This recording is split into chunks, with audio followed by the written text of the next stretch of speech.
Floyd, what do you tell all the fans and all the celebrities here tonight? They told me nobody wants to see you retire. They want to see you come back. I thought they said I was a born fighter. Now everybody misses Floyd Mayweather. Oh, okay. Pernell Whitaker and Roy Jones did all the same things, and like Mayweather, they rose to the top rung on the pound-for-pound ladder for significant periods in their careers. But fans want something else. Fans want fighters who take risks to please them, who understand that the passion play is more moving than the clinical exercise, who are willing to come into harm's way to try to do harm.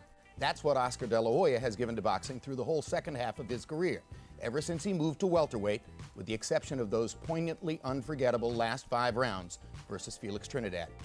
When Jim Corbett, the man who took the heavyweight title from John L. Sullivan, had displayed some of the same defensive skills as Jack Johnson did, sports writers praised him as the cleverest man in boxing, Gentleman Jim. But when Johnson fought that way, he was said to be lazy, shiftless, showing the yellow streak which all African Americans were supposed to share. With black boxers, every trait that was a positive trait, they tried to turn it into a negative trait.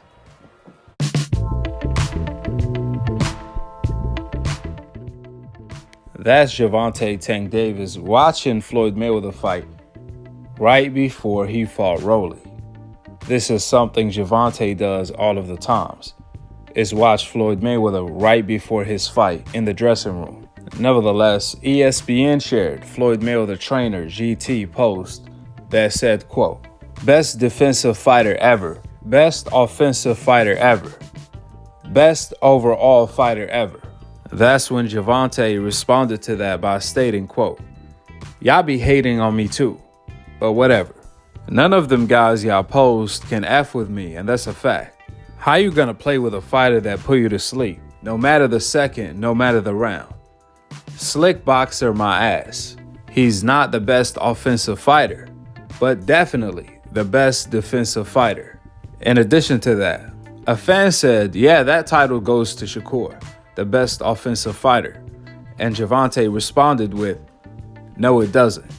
With that being stated, there's no doubt about it, Gervonta is the most exciting fighter in boxing today. However, that don't dismiss the fact that Floyd Mayweather is the best defensive and offensive fighter of all time. And that's a fact. People lie, men lie, women lie, but numbers don't lie. Now, according to statistics, Floyd Mayweather has the highest ratio for defense and offense. It ain't just defense, it's both. Floyd Mayweather holds the record for the highest ratio for both offense and defense. It ain't Gervonta. It ain't his favorite fighter, Canelo. But that title goes to the fighter he's beefing with, the Michael Jordan of boxing, Floyd Money Mayweather. So since Gervonta Tank Davis, the most exciting fighter today, made these statements, let's compare Tank's most exciting wins on his career to Floyd. Let's compare his exciting style to Floyd Mayweather. However, to be extremely fair to both sides, we're not going to compare Gervonta in his prime, in his natural weight class, 130 and 135 pounds, his first and second division, to Floyd Money Mayweather when he was old, in his fourth and fifth weight division. Absolutely not. But we're going to compare Gervonta in his prime, in his natural weight classes, to Pretty Boy Floyd. Not Money Mayweather, but to Pretty Boy Floyd in his natural weight classes. And before we begin, I want you all to participate. I want you all to give me your picks in the comment section below. What fight was more exciting to watch? Floyd Mayweather versus Gotti or Gervonta versus Rolly? You let me know in the comment section below. Put number 1 and give me your pick. Because without a doubt, it was Floyd who had a more impressive offensive display. Floyd. Which fight was more exciting? Floyd versus Gotti was 10 times more exciting than Gervonta versus Rolly. And that's a fact. Remember, We not talking about defense. We talking about offense. Floyd was more exciting offensively versus Gotti than Gervonta was versus Rolly. To make matters worse, if we compare the opposition, Gotti was a tougher opponent than Rolly. He was more established, he was more accomplished, as he was a world champion when Floyd Mayweather fought him, compared to the non-champion Rolly. Let's go on to the second comparison. Floyd Mayweather versus Corrales, or Gervonta versus Pedraza. Which fight was more exciting? Keep in mind, Corrales was 5 times better than Pedraza. He's way tougher, way better, and a Hall of Famer compared to Pedraza, who's not a Hall of Famer. Which fight was more exciting? Now, this is a closer call than the first comparison. However, I will still pick Floyd Mayweather versus Corrales as a slightly more exciting fight than Gervonta versus Pedraza because of how sharp the bombs Floyd Mayweather was dropping on Corrales, the intensity, the perfection, the combinations, and the knockdowns Floyd Mayweather scored in that fight. Keep in mind, these were 2 pound-for-pound fighters fighting back then when they were undefeated. There was a lot at stake. So for me now, I have 1 and 2 as Floyd over Gervonta when it comes to excitement. Let's move on to the third comparison. Floyd Mayweather versus Endom compared to Gervonta versus Mario Barrios. Which fight was more exciting offensively? That's without a doubt Pretty Boy Floyd versus Endom. I mean, them pull counters by Floyd was something to watch. On the other hand, when Gervonta fought Mario Barrios, the action was pretty slow in the first 6 rounds. Why, if you may ask? Because Tank had trouble getting in range due to Mario Barrios' long arms. But when Floyd Mayweather fought Endom, who also had very long arms and a 98% knockout ratio, Endom was 31 with 30 KOs. Floyd Mayweather had no problem finding his range from the first bell. We see a pattern of Gervonta against Rolly and even Mario Barrios, where he had trouble finding his range. Well, Floyd never had that problem. He went straight to work. So if you haven't watched Floyd versus Endom, you in for a treat. Therefore, my third pick when it comes to offense and excitement is hands down Floyd over Gervonta when it came to the Endom versus Mario Barrios fight. Let's move on to the fourth comparison. Floyd Mayweather versus Chop Chop Corley compared to Gervonta versus Pitbull Cruz. And that's hands down Floyd Mayweather versus Chop Chop Corley. Or yet a better comparison, let's say Floyd Mayweather versus Castillo when he hurt his shoulder compared to Gervonta versus Pitbull Cruz when he hurt his hand. Now, both fights were close, both fights were exciting. However, as far as excitement, Floyd Mayweather versus Castillo was more exciting than Gervonta versus Pitbull Cruz. And definitely, Floyd versus Chop Chop Corley offensive display was way more exciting than Gervonta versus Cruz. Therefore, Floyd Mayweather takes the fourth pick. Now, I could go on and on and on. However, you get the picture here. Floyd is already 4-0 against Gervonta when it comes to being exciting and his offensive display. Keep in mind, I brought up Gervonta's biggest and most exciting fights of his career so far. And I compared that to the same exact point in Floyd Mayweather's career. Now, this is not to suggest that Gervonta is not exciting and his offense is average. Absolutely not. Because, like I said before, Tank Davis is the most exciting fighter in boxing today. So how can he not be exciting? Therefore, without a doubt, Gervonta has an amazing offensive display. He's a spectacular fighter offensively. However, this only means TBE Floyd is a better offensive fighter than Tank and that Floyd is even more exciting than the most exciting fighter today, Gervonta Davis. That's right. I'm not talking about who's a better fighter defensively. I'm talking about who's a better fighter offensively. And that's without a doubt, hands down, Pretty Boy Floyd. It's a fact that Floyd Mayweather is better offensively than Tank and more exciting than Tank. More importantly, what Gervonta doesn't realize is that he's repeating old media narrative, the exact decaf wizards that Tank complains about, who's discrediting him, who also coincidentally discredited Floyd. Gervonta is repeating all of the decafs in his comment section, the same people that discredit him, who also coincidentally discredited Floyd, which I'm gonna go in depth on old media narrative in a few. However, for the meantime, what Tank doesn't realize is that he's making himself a target. He's leaving himself open for counters. Because unlike old media, the decaf and the decaf wizards, Gervonta is a public figure. Unlike these decafs in the comment section who troll all day, while they remain anonymous. So it don't matter what they say, because they remain anonymous. But when it comes to Gervonta, he's a fighter. So whatever he says about Floyd, we could compare that to him. Whatever he says about Floyd, we could try to see if that applies to him as well. Because he doesn't remain anonymous, like the decafs in the comment section. What Gervonta doesn't realize is that he can't compare himself to Money Mayweather when he talking about offense, so on and so forth. Because Money Mayweather already moved up 5 weight divisions. Floyd was already fighting in his 4th and 5th weight division by then.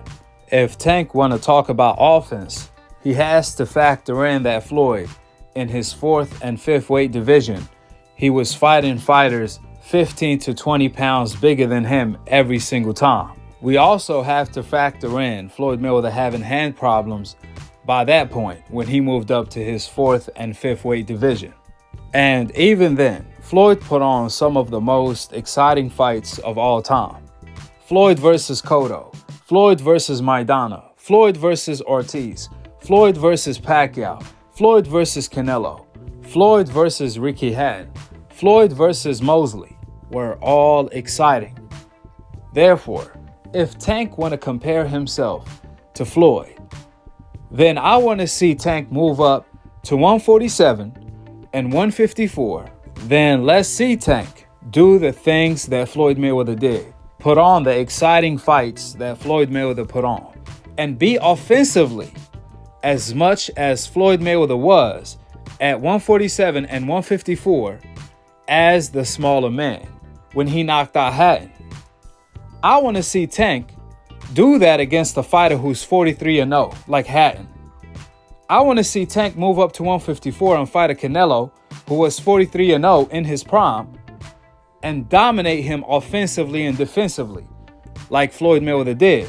If Tank want to claim Floyd Mayweather wasn't offensive, then I want to see Tank move up to 147 and 154 and just be as offensive as Floyd.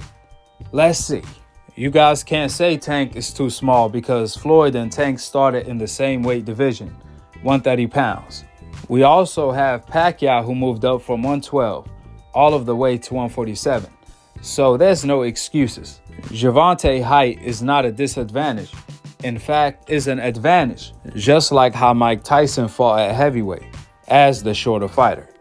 Therefore, Tank being short is an advantage just like Mike Tyson. Remember, Tank as far as height is shorter than 95% of the opponents he fought. Therefore, being short is not an excuse. Again, Floyd and Tank both started their pro career at 130 pounds. So I want to see Tank do what Money Mayweather did at 147 and 154. His 4th and 5th weight division. If Tank want to talk about Floyd Mayweather not being offensive, then Tank should move up to 147 and 154 to fight the champions there, Crawford, Errol Spence, and Charlo, to show Floyd Mayweather how to fight offensively. Let's see. Talk is cheap. If Tank really believes he's a better offensive fighter than Floyd, then he needs to show us by moving up to 147 and 154 and beat the champions there in a better offensive fashion. Now all of a sudden, nobody has anything to say. If Tank can't do that, then he can't talk about Money Mayweather not being offensive. However, what Tank can do is compare himself to Pretty Boy Floyd, who was an offensive machine, a way more offensive machine than Tank ever was. A lot of people fail to realize that Pretty Boy Floyd, in his prime, at his natural weight classes for a whole decade, was a knockout artist like Tank. He was a combination puncher more than Tank, and he was an offensive machine more than Tank ever will be. That's Pretty Boy Floyd for the people that don't know. It wasn't until a decade later when Floyd Mayweather went from Pretty Boy Floyd to Money Mayweather after he came out of retirement and moved up to his 4th and 5th weight division, where he already had hand problems by then, fighting opponents that was 15 to 20 pounds bigger than him.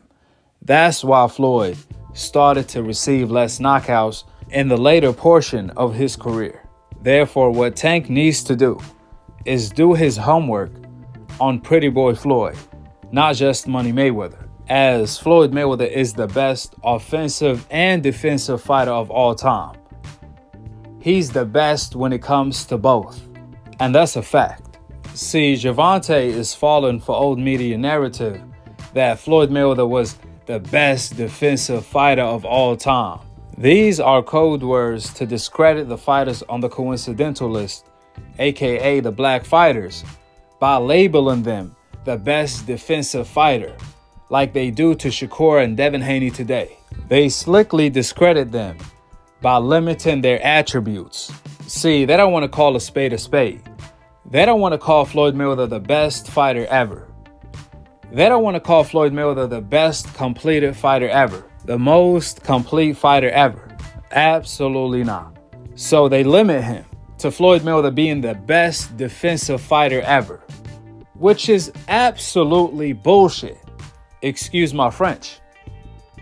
Notice how old media never labels a fighter the best offensive fighter ever. Have you guys ever heard them say, this fighter is the best offensive fighter ever? Absolutely not. There is no such thing, because most likely that fighter got knocked out. You know who Jim Lampley said is a boring fighter? Floyd Mayweather.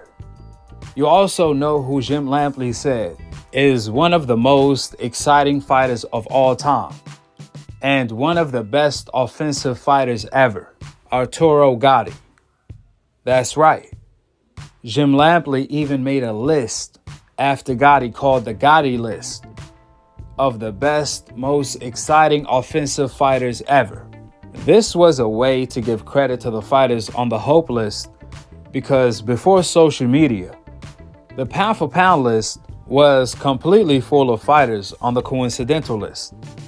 But the irony of it all, right after Jim Lampley made the Gatti list, Floyd fought Gatti and destroyed Gatti in the most vicious ass whipping we had seen of all time in a title fight. Therefore, Floyd Mayweather became the #1 fighter on the Gatti list as well. The so-called boring fighter ended up being the most exciting fighter on the Gatti list after he destroyed the most entertaining fighter in the world, Gatti, in the most entertaining ass whipping the human species ever witnessed. Even then, would you guys believe Jim Lampley still called Floyd Mayweather boring and did not even put Floyd on the Gatti list after he destroyed the fighter who the list is named after? Notice, they never call a fighter on the Hope list boring. They only call a fighter on the coincidental list boring, because these are code words for something else they want to call them. Why do you think they never called Tyson Fury boring when he fought Klitschko? They never called Lomachenko boring when he put his own fans to sleep fighting Teofimo Lopez. The man landed 6 punches for 6 rounds. Loma did. You never hear old media label them boring because they got the complexion for the connection to get the ultimate protection. Notice how Testator always points out the angles Lomachenko does. Every single time. He gets excited, animated, so on and so forth. But when Devin Haney fought Kambosos and showed better angles than Lomachenko, Testator, the same man who get excited about Lomachenko taking angles, even if he doesn't land or throw a punch, all of a sudden when Devin Haney is taking better angles than Lomachenko against Kambosos and landing punches at the same time, Testator is over here quiet as a church mouse. Notice how Teddy Atlas called Shakur Stevenson boring, even though Shakur was going for the knockout against Robson and was hurting Robson all night long in an exciting fight. But when Teddy was watching Lomachenko afraid to punch, where he went for 2 minutes without throwing a punch against Teofimo Lopez in multiple rounds, Teddy never called Lomachenko boring. So according to Teddy logic, Shakur is boring even if he's punching. However, Lomachenko is not boring even if he doesn't punch. The irony of it all. That's old media agenda. You never hear them label a fighter the best offensive fighter of all time. They probably will tell you that's Gotti, who Floyd Mayweather destroyed in an offensive display. Then they will still call Floyd the best defensive fighter of all time. Like it was Floyd Mayweather's defense that knocked out Gotti, not his offense. That's old media way to discredit the fighters on the coincidental list. Instead of calling them the best fighters in the world, instead of calling them the best completed fighters, instead of calling them the best fighters offensively and defensively, they switch that and they flip it to the best defensive fighter, which works because all of the fighters on the coincidental list fall for that. Shakur, Devin Haney, Floyd Mayweather, so on and so forth. If we talking about who's the most completed fighters in the world today, when it comes to offense and defense, that will be Crawford, Errol Spence, Charlo, Gervonta, Shakur, Devin Haney. And you notice this pattern. Majority of them are the fighters on the coincidental list, which is why old media finds so many different ways to discredit them, and they fall for it every single time. At the end of the day, or at least the night, what makes a fighter exciting is his ability to do things a human being can't do with his offense and defense. For example, defensively, this fighter is dodging punches like he's dodging bullets. And offensively, he's like a sniper. When he shoot, he don't miss. When he throws combinations, he's like an AK. That's what makes a fighter exciting, is his overall ability. That's what makes superheroes intriguing, is their unnatural abilities. And that's what Floyd Mayweather brings to the table. Even though he's human, he's like a superhero with his abilities. Just like Devin Haney, Shakur, and the best fighters on the coincidental list. These are the fighters that old media label boring. The fighters that are the most complete, offensively and defensively. The fighters with the most ability, like a superhero. They call that boring, and they successfully did it to where the majority of the public are repeating their talking point like Tank. If Floyd Mayweather is so boring, why is his views on YouTube are the most viewed when it comes to his highlights, his full fights, his knockouts, his defense, his offense, you name it? The haters always say people only watched Floyd because they wanted to see him lose. Well, y'all know he didn't lose, so why do you guys go back to YouTube to watch his fights more than your favorite fighter that you guys claim is exciting? Because Floyd Mayweather is doing more numbers on YouTube than any other fighter. But y'all call him boring. I guess you guys love to go to sleep then. We all know what time it is. You guys love to watch Floyd Mayweather because he's the most exciting. His ability, his accuracy, the speed, the power, the offense, the defense, his skill, how sharp he is perfection. That's what makes it more exciting. But you haters refuse to admit it. You haters are Floyd Mayweather's biggest fans. From old media to the decafs, all of the way to the decaf wizards. The only problem is that Floyd Mayweather has the complexion for the neglection. That being said, there's a reason why Floyd Mayweather is getting paid $30 million plus for exhibitions today, and not your favorite fighter. Chavez Sr., Oscar De La Hoya, and any fighter you could name is not getting even $1 million to do an exhibition, while Floyd Mayweather is getting $1.5 million just to show up to a press conference. Why? Because he's more exciting than your favorite fighter. And that's a fact. With that being said, I only compared Floyd and Tank offensively.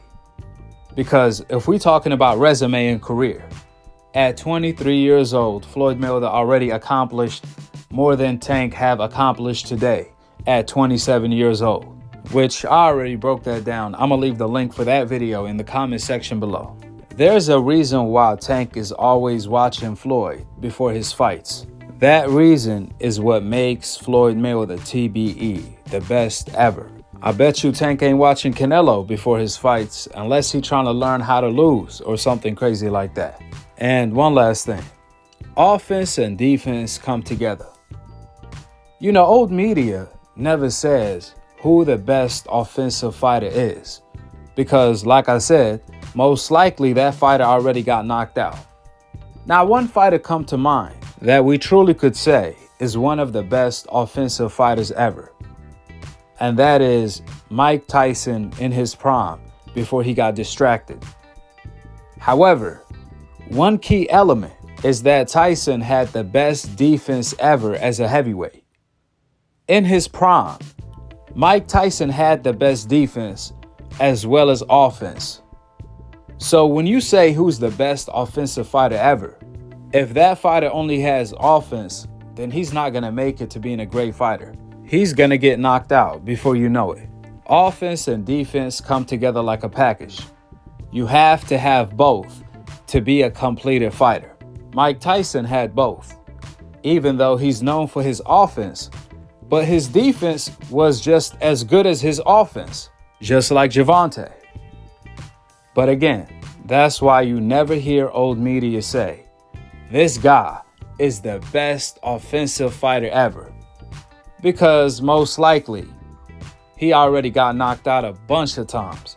With the facts being laid out, drop your thoughts in the comment section below. Subscribe below and click on the notification bell to be continued on the next episode of Akhi, TV. Peace and have a blessed day.